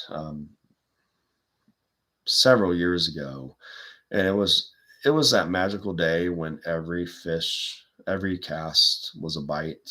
The crappies were in there. They must have been like laying on top of each other in the water in basket loads. But I counted out over 100 fish caught that day. And he's enamored by that number. And I catch 100 fish in a day. Well, he's like, well, let's make it easier. I'm going to catch 70 fish in a weekend. I think we can do that. So I think that's going to be an attainable goal for him, for us on the channel to do that. It's going to be interesting in the video for that. Do we do a fish counter on the side and see how that goes? I think we'd do something fun like that. You can see. You may not see all 70 catches. That might be a huge video. Hopefully we're way above that number. So we'll see where that goes, but I think we can do it. Last year we had some conditions where that number could have been easily met. So I think we could do that. We can make that happen. On Dad Life Fishing Adventure side, the goals, one, are to make more meaningful product review videos, go deeper, give better information. So far, our number one video is a product review video about the Fluker President XT spinning reel, which we really do believe is the best reel for your money type spinning reel out there. But we want to do better at that. So we've already started to put a couple of them together, make some meaningful reviews, get better at our presentation style and what we're going to do. So hopefully you'll see that throughout the year on the channel, and then also to just continue to grow as a fisherman. And that's the thing we're talking about on this live is it's all about becoming a better fisherman and being the best that we can do in the fishing world. So it is just a huge opportunity this year to see where we can go on both channels. Last year we saw some good growth and some slow times on both channels, but we're excited about this year. We want to be very positive about 2022. Really positive on Dad Life Fishing Adventures, Reese Life Dad Life. We are going to try to do some more of the kids content stuff. And that seems to be some of our niche there. So excited about that as well. So you've always see on our channel already this year and what's planned out for the rest of January. There's a lot of good fun time stuff that we do as a family. So that channel will be fully focused on Reese and I and family activities. So from here on, um, and less about myself personally, because that'll all be on Dad Life Fishing Adventures channel. Um, so that's been fun. So we're splitting them up partially because we just have too much content. So we have to do stuff separately. Otherwise, we'll have a video every other day worth of content, and we aren't doing to produce that all on that channel. So that doesn't work that well. So that is fun, but really just going to the next level, growing, becoming the best that we can do, doing more of these lives. I would love to get one of these third-party softwares and go do a live fishing day in 2022. We'll have to be somewhere with good reception on the phone. We definitely have the equipment to power up the phone and the camera and all the good stuff there. So long enough to do a meaningful live fishing event. So that'll be something that we'll think about doing this year as well. So love to try that. Be fun. Just spend some time with everybody on the YouTube, and maybe look at some options where we could do it on Facebook and Instagram and some other things as well. So maybe we'd expand our live reach beyond YouTube to our other platforms. So that would be fun as well. So, but that is something I want to do. I want to try to do some of these other things, stretch us, grow us. And like a lot of times we're out there fishing, making a video, knowing that we're getting content or not getting content or whatever. But maybe there's, having a conversation with you guys while we're fishing would be a lot of fun. So that'd be something to try this year. More likely on the Dad Life Fishing Adventures channel. Maybe during the trying to catch 70 fish. Who knows? We'll find out. We'll see. We'll see where all that goes. We've got the opportunities, got the abilities, got the things to try to do. So another thing that we're excited about this year is, like I said this already, but kind of go over is using two cameras to have two different points of view.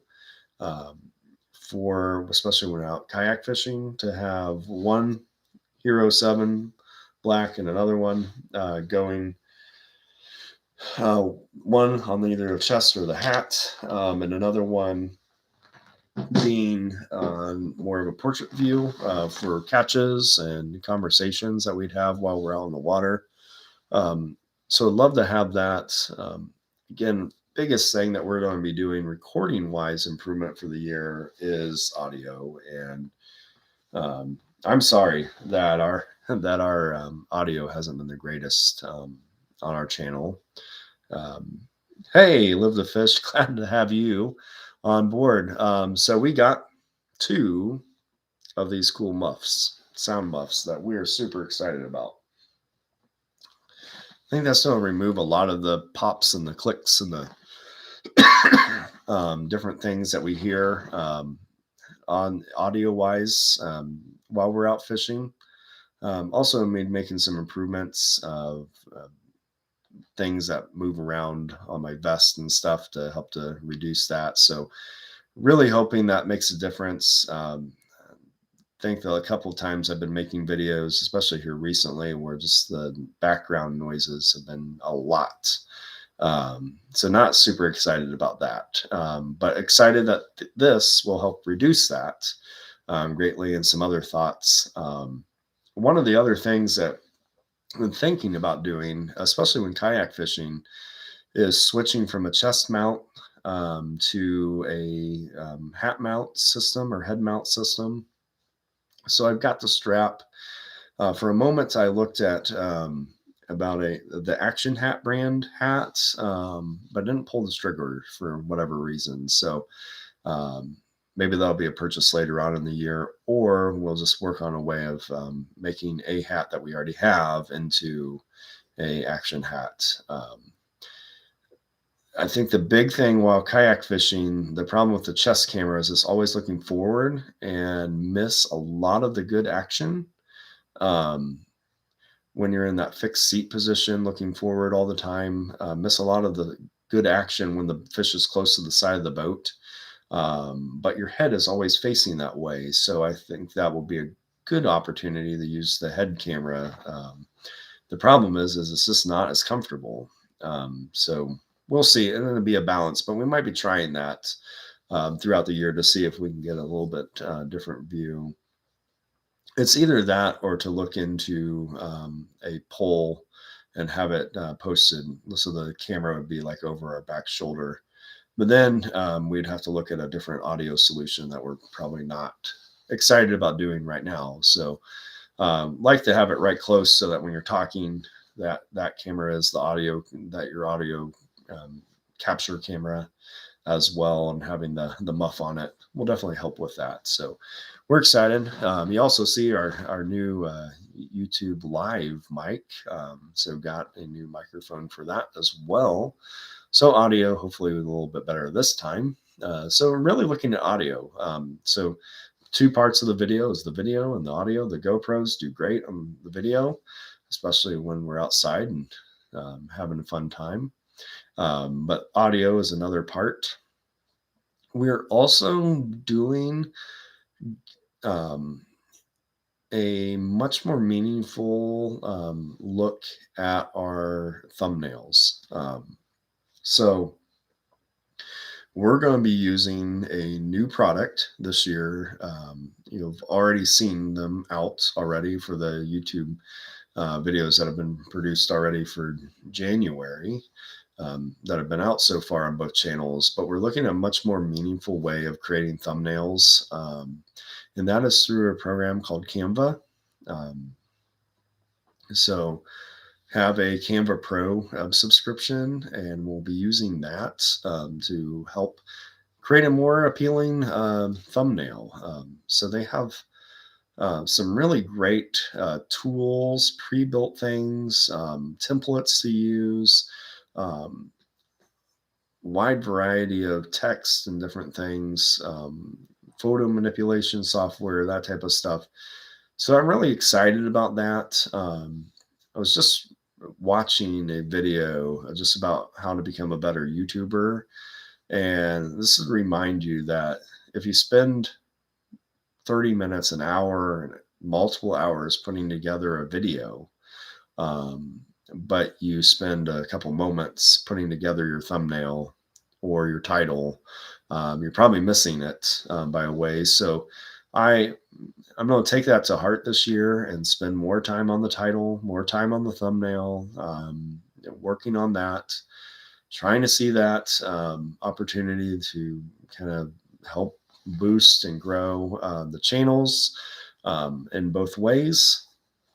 We're going to be focusing on some more kids friendly comment or content on Reese Life Dad Life as well. I've had some really good luck on some of our kids videos, so excited about seeing that type of stuff as well. So might do something sometime where we show how to make a thumbnail on Canva. It's really fun and straightforward.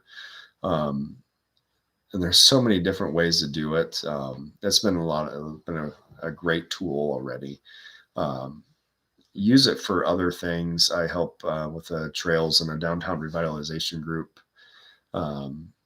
as a volunteer, and utilize those products as well to help with social media and stuff like that. The other thing to focus on is that we do have very active Facebook, Twitter, and Instagram pages for Reese Life Dad Life. We'll sprinkle in some dad life fishing adventures stuff in there too, as well as LinkedIn. Made a LinkedIn page the other day. So looking at keeping those more active during the year, just to provide a different outlet avenue for what we do. So excited about that. Excited about to continue doing those. Um, I love the conversations and just being able to share what we do, what we love, what we're passionate about. There's certain things that just photos do a better job than videos for. So we get to do that there, to share it with our friends and colleagues around the world, in many different ways. Um, so again, really looking on Dad Life Fishing Adventures about doing product reviews, more meaningful. Watched a few product reviews from a variety of different people over the last couple of years, and really kind of learned about what they do, how they do it, why I liked them or didn't like them. I'm trying to do more of that. Just take a moment and do our best, to share what we know with others. Because that's part of the reason why we're here. And what that and how to actually write a usable, valued video title that people actually would ask that question, like, so what is the best spinning reel for your money, or what is the best spinning reel, or how do you like, or a product review for a specific piece of equipment, or whatever, what type of fishing line do you use, those types of things, trying to do a little bit more of that this year to continue to grow. But to get off that topic and back to the topic of the live today was, what fishing um, trips, things are you excited about in 2022? Um, so lead off with, today is 2022 is going to be another year where we don't get to do fishing in home water. So I'll describe what that means for our channel. So for years, fishing below the Salamone Dam on the tailwaters, it was our home water. That is where we went on default for our fishing trips. And we just loved fishing there. It was like home. You knew every crack and cranny, could catch the fish. It was a big thing. And just love what we can do, how we can do it. But this year is the second year it's under construction. So Army Corps of Engineers is rebuilding the tailwaters area on the dam. So we will be not fishing there again. So what that means is that we will be doing more of what we would not be doing if we were doing that. And what that's doing is stretching us and growing us as fishermen. And that's the other thing I want to do on my channel, is I want to grow as a fisherman. And that is making us do that. We're going to be more time on the rivers, more time on small creeks, more time on our local lakes and reservoirs, doing that. Thank you for the tip on the YouTube algorithm thing. I will definitely reach out to Michigan fishermen. There's a whole bunch of stuff out there in the YouTube world, and would love to get some tips and pointers for people that are using it. Seems like sometimes you watch those videos out there and they're talking about stuff and you're like, oh yeah, I try to do that. Well, then you do it perfectly and still no, the video doesn't work or whatever. Well, maybe it's because you're talking to somebody that already has 100,000 subscribers, and it's not going to help you. So it's great to talk to people that actually are at the ground level and trying to grow and trying to just be friendly and fun with others. And so thank you. Appreciate that. I'll reach out to them about it. But so growing as a fisherman, not having that safety net, that default, really is going to grow us again. And, by the time it opens back up, maybe it won't be that way, though. Well, we can't wait to go back there and fish. Maybe it will just be like another spot and not the spot that it just defaults to going to all the time. Will be great. So excited about that, hopeful about continuing to grow. It has inspired me to try new baits, to try new things. Um, So that is a big piece of what we want to do during the year is just to continue that. Um, I've got a lot of cool stuff to try from Live to Fish from that package that I got. So um, got some stuff to put that into action. So excited about that. Haven't really been into the world of the 10,000 fish and the Guggen and the that type of things and the so um, been a more of a Zoom and that type of world soft plastic user. So I'm really excited about stretching and learning about other things.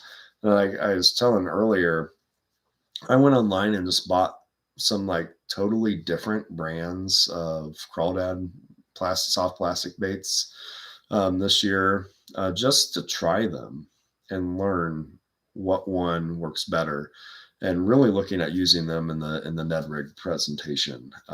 So really excited to see which one actually works better. And so it was just kind of fun going on and be like, hey, I want that, and I want this, and I want that. And I would never buy any of those before because they're not the safety baits. They're not the ones that I just trust. I'm like, hey, um, I did like that idea of the wall of fame and the wall of shame or whatever idea. So, we might see some of that, be like, well, that bait did not work, or, that bait really doesn't hold up very well to action. So that in itself will be fun. We will definitely be pounding the crap out of the Whopper Plopper again this year, especially when it gets to later in the summer and early fall season.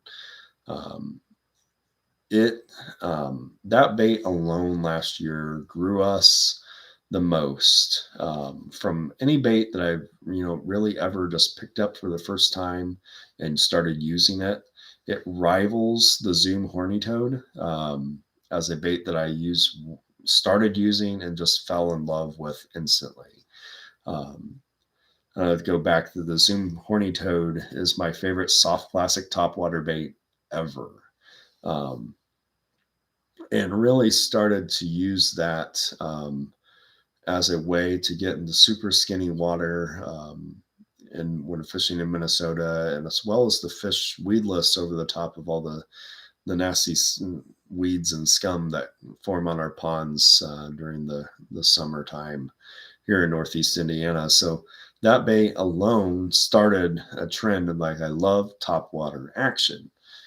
Before that, it was the normal popper type top waters and some of the normal um, frog type baits.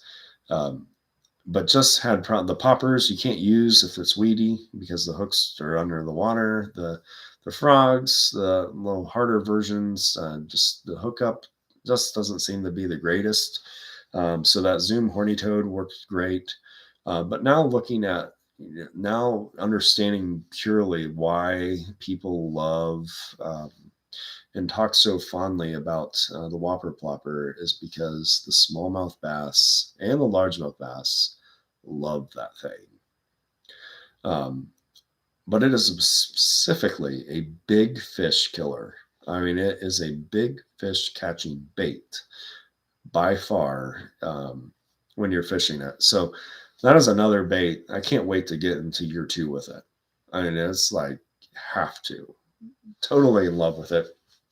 Can't wait for fall to run around, which is crazy because I don't know. It's just a couple years ago where I would start to kind of wind down early, and I could get to October and be like, yeah, not really looking at fishing as much, and then got into it and really found out that October, November, if you find them, you can get them, and you really should try to get them. And it's no fluke. It's literally no fluke. You got to fish the entire year out, and there's something to do all the time, and that's what it's fun about. Super fun, love it. Um, the Whopper Plopper opened up the whole early fall, late fall, summertime fishery for sure. Just really didn't even think about it. Really didn't have an idea about how successful it could be as a bait. Um, I could really say that it was because of YouTubers that the Whopper Ploppers in my tackle box, and now we've got from one beloved Whopper Plopper to now we've got 3 or 4. Um, so it's here to stay, and it's only going to be used more. At least 3 different sizes now. Um, went down, got a little bit smaller size, still loving the 90, and actually got the big 120 or whatever they call the big 4 inch, 4 or 5 inch bait that they have for that musky northern pike type topwater action. So all along, that's super fun. Um, love that. Love that bait. But again, I wouldn't have tried it if it wasn't for watching guys slay them on YouTube and be like, oh, I guess I'd spend it. But it's such an expensive bait. And if you're not going to be confident in it, you're not going to buy it. But now I know why. Um, though I tried to lose it already one time. So lose the one. So, but got it back and it ended up catching a bunch of fish. So, think baits specifically that I'm excited about fishing this year. Again, really excited about more to get that Ned rig and understand it better. Do more artificial fishing in general for smallmouth bass and largemouth bass for real. So crawdad imitations, wacky rig style fishing, Ned rig style, using those things, the chatterbaits, in tandem with spinner baits, using both of those in different situations, using swim paddle tail types, swim baits, those types of things. Just expanding the horizon on what we might be using, how we might be using it, when we will be using it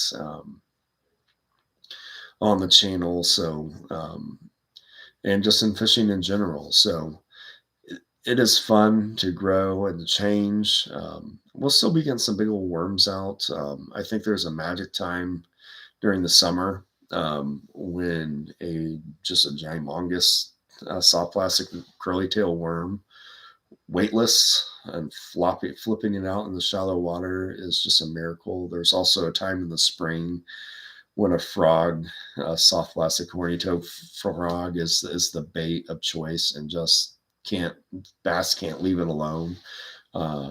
There's spinner baits and chatter baits going to be in the late and early time before fishing in general, before the fish gets super out there and active, ready for spawn. That those baits are going to be the ones that put the fish on the an action up together for bass. So excited about that. Got some more tips about big smallmouth in our area that I'm interested in finding out the truth about. So that is something for sure to be trying out. I've got to get back out to that pond where I caught my personal best largemouth at. Got to be more out there. There's going to be more out there. Also caught a bunch of huge largemouth muskie fishing in the spring. April, just like October and November were big years for our big times of the year for us last year. April was a big time for big largemouth bass. We got a big smallmouth bass in the fall. Now we caught some big largemouth then too, but it was primarily smallmouth bass fishing time for us then. But in the spring, in April, it was just magical on big largemouth bass.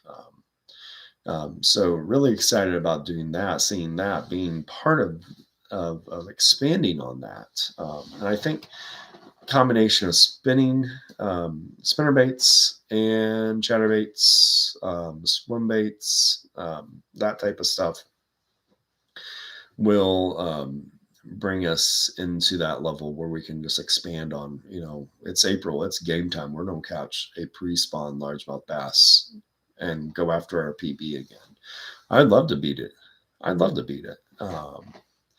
it's fun to have one that you think is way out there and hard to beat, but I want to beat it. I want to see what we can do better. I I think I've got the smallmouth bass I can't beat, but I think I can go get it too. Um, so largemouth bass, I'm gonna say that I didn't get an exact measurement on it, but it's gonna be a 21 or 22-inch largemouth bass. The 5 to 6 pound range is where I'm going to be at. That's where I'm going to have to get better at. I do have the exact information on the smallmouth that I have. It hangs on my wall. We can measure it tomorrow if I want to again.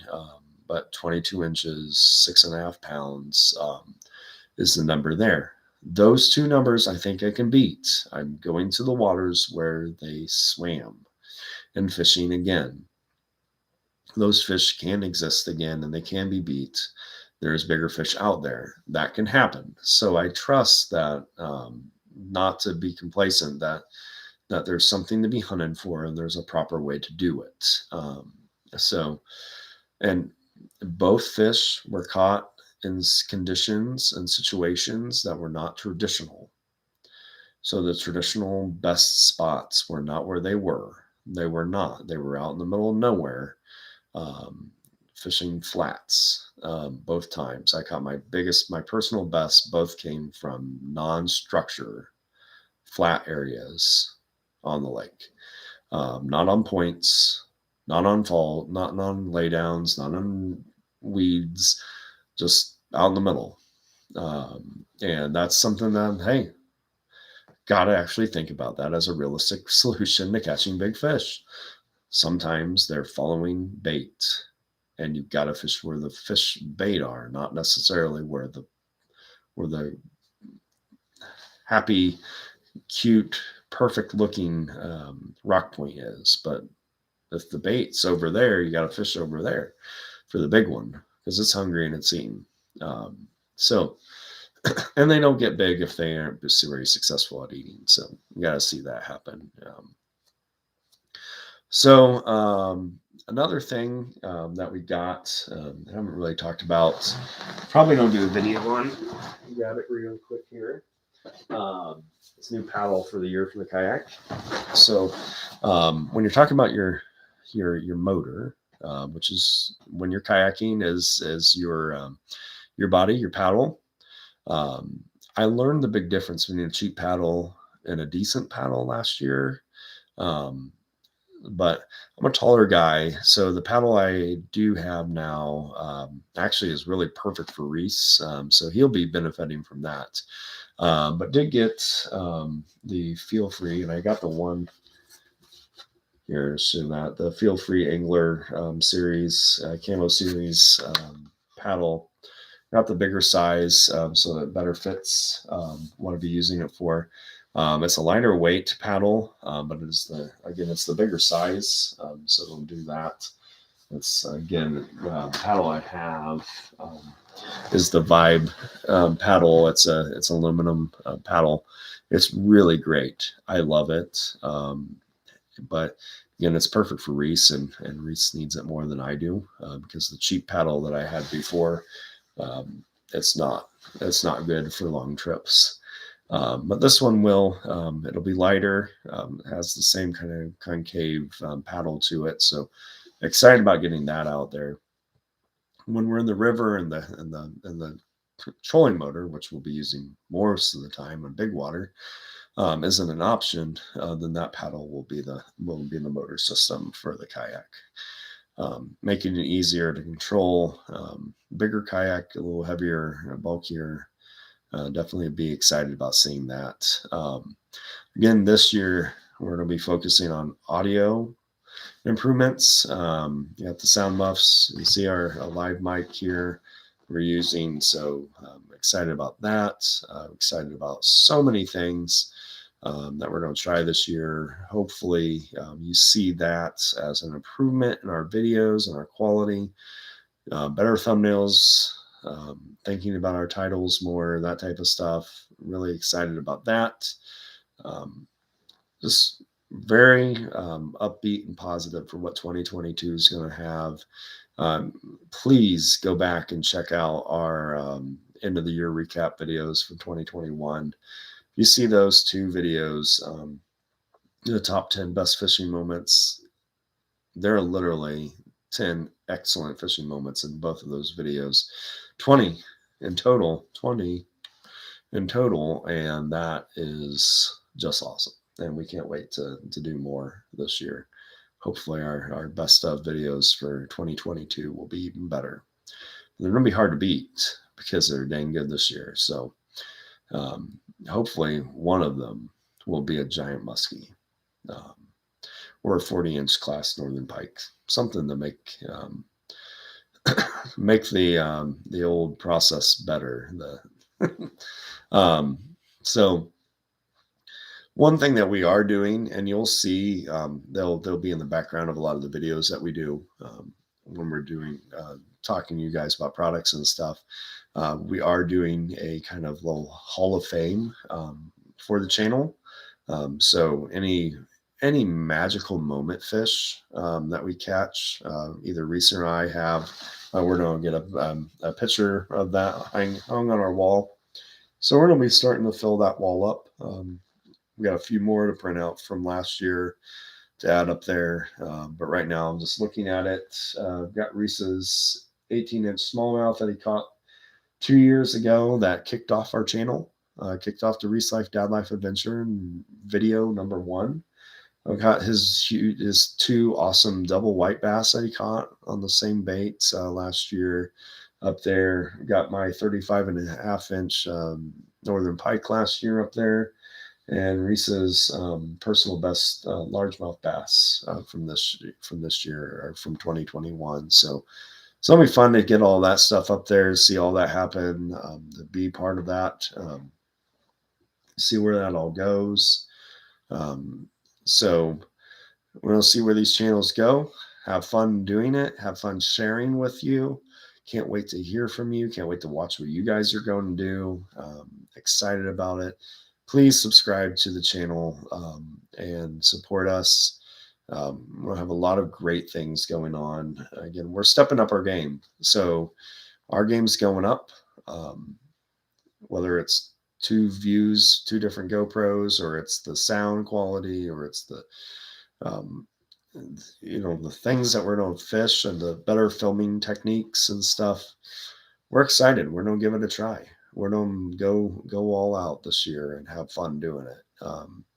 And I hope to see you along the way and many more as we go through this process. So as we're wrapping up the live here, just had a couple moments just to say thanks to each and every one of you that have subscribed to one of our channels.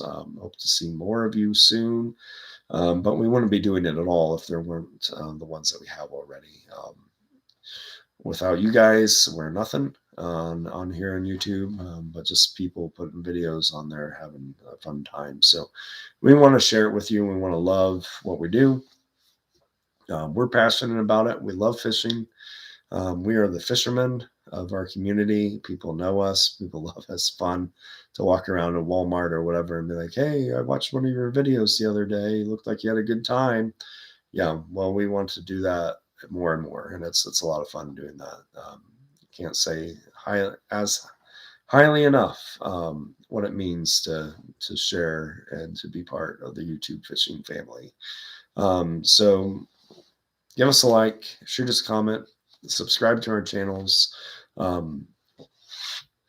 We can't wait to share some of those more fishing jokes with you. If you haven't watched the Dad Life Fishing Adventure video 1, you'll find out that there will be a fishing joke in all of them. That's the goal. I think we missed a couple start off the bat, but the goal is to get a fishing joke in every one. So before I leave, we'll do a fishing joke. So here we go. Dun dun dun dun dun dun dun dun dun dun dun dun dun dun dun. Where does a fish go to sleep? I don't know. Where does a fish go to sleep? on the riverbed. Dun, dun, dun. We are here all day. So there you go. But we love to do that. That's going to be our thing on Dad Life Fishing Adventures. Doing some fishing joke on each one of our videos, just add a little something to it. I think a little flair that we'll kind of make our own, kind of own a little bit. That's a lot of fun for us. So we're excited about that. Again, we're excited about the 2 big trips that we're doing this year. One is down to the Florida Keys to fish the beautiful flats. We're not going deep sea fishing. We like to fish the flats, and you have to do that at least one time in your lifetime. That's just hey, I've tried it. It's legitimately that fun. Find a good captain, have a half day, full day trip, and make it happen. It's a lot of fun. You got to try to do that one time in your lifetime at least. And like we've done it multiple times now, and we love it. We'll see what happens. Every year is different down there. We catch a whole different group of fish, a whole different things going on every time we're there, even though we're there roughly the same time of year every year. And then up to the North Woods, to the Boundary Waters Canoe area in northern Minnesota near Ely, will be trip number 2. Both of these, Reese will be going on. Reese will be going to Minnesota for the first time in his life. So that's really exciting on its own. So we're excited about that. At the Luttrell's Resort and Outfitters on Moose Lake. If you want to try to go up there, one, you got to remember you got to get your permits in January to go because it is a permit only area. But if you want to go and you want to have the best experience ever, you go to Luttrell's, you call Bob, and he will take care of you. It's a family business. It's been a family business for decades. You've got to use them. And they will get you on the Moose Lake, which is the gateway to the Boundary Waters. And you can go canoe out from there and get into pristine waters. You can boat out there on the motorboat areas like we do, but go there, experience the smallmouth, the walleye, the largemouth, the bluegill, the northern pike, and so much more. The perch, that we have so much fun up there fishing. Experience that. Go up there, get out and camp and experience the outdoors. If you're into that stuff, go see enjoy the loons, the wolves, the bears, the moose, so many beavers, snapping turtles. There's so much fun out there. Bald eagles, you take it for granted. You see bald eagles all over the place up there. We're starting to see them around here, which is awesome. But get up there, do those things. If you're down in the Florida Keys and you want a quality boat captain, Captain Rich Mitchell is one heck of a guide. I would definitely suggest him as well. So you got, hey, you can't say that we didn't try to share some stuff with you. So go talk to Bob Luttrell, or Luttrell's